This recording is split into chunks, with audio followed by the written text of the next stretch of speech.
This is moments after the shooting actually had happened. You see Shinzo Abe collapsed. Immediately his security guards surround him. About 4 of them are around him, lift him up and then take him away, even as some other security personnel are around there trying to identify the suspect. The suspect, let me also tell you, has been taken into custody right now. But you see Shinzo Abe collapsed soon after those 2 shots were fired at him from behind, fired at his chest is what we're told, with a shotgun.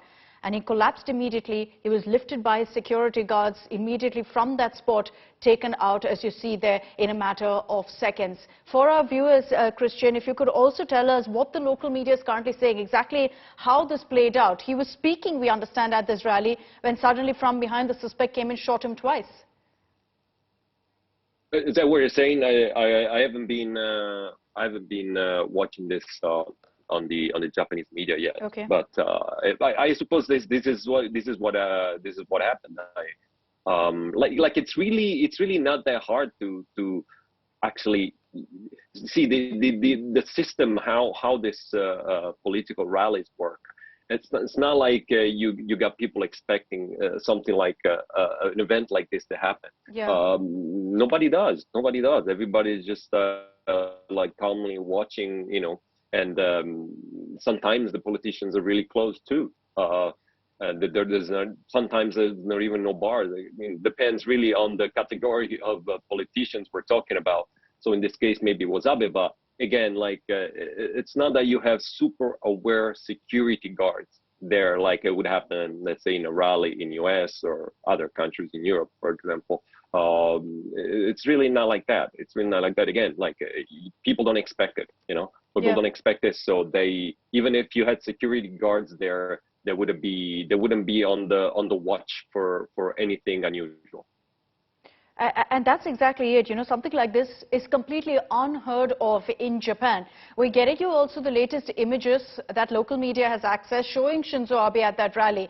And you may be shocked by what you see, considering that Shinzo Abe is standing in the middle of the road. There's a crowd around him, but it's completely normal for these kind of rallies to happen in Japan and unheard of for any sort of assassination attempt, any breach of security to be reported in these kind of rallies. You know, Christian, as you pointed out, perhaps something like this happening in America, where there have been so many mass shootings, where there are so many incidents of shootings that are reported nearly on a daily basis. Compare that to a Japan where something like this never happens. When was the last time you had, you know, a dignitary, someone holding an important political position, being attacked in broad daylight? Oh my God, there was something happening, I think, around the 60s, 70s.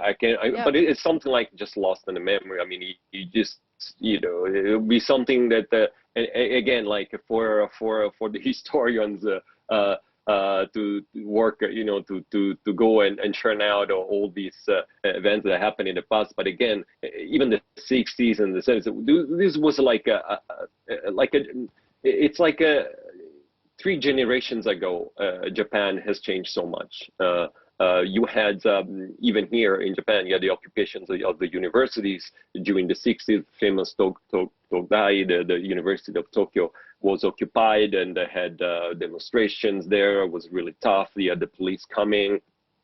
But again, this was that time. I mean, the whole world was fuming with the rebellion, and this occupations was happening all over the world, from Paris to San Francisco to Europe. So it wasn't something unusual, wasn't something just specific to Japan. As a matter of fact, Japan after that never saw anything like that. You look at the demonstrations during the 70s, and then you see these people sometimes wearing their bandanas on their forehead, like they're or charging samurai bunches. But you see today, even the demonstrations that they did recently, they still do it sometimes against the vaccine, and you see it on the streets. So they're incredibly docile. They just basically what they do is they take a walk and they scream a few slogans.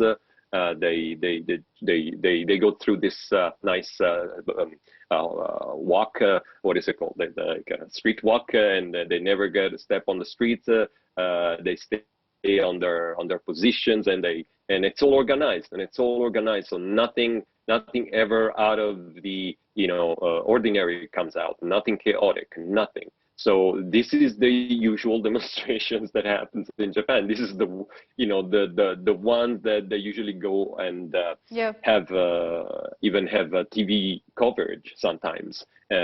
But again, this is Japan today. Japan today, this stuff doesn't happen. Just doesn't happen. So I'm honestly really curious how did this go?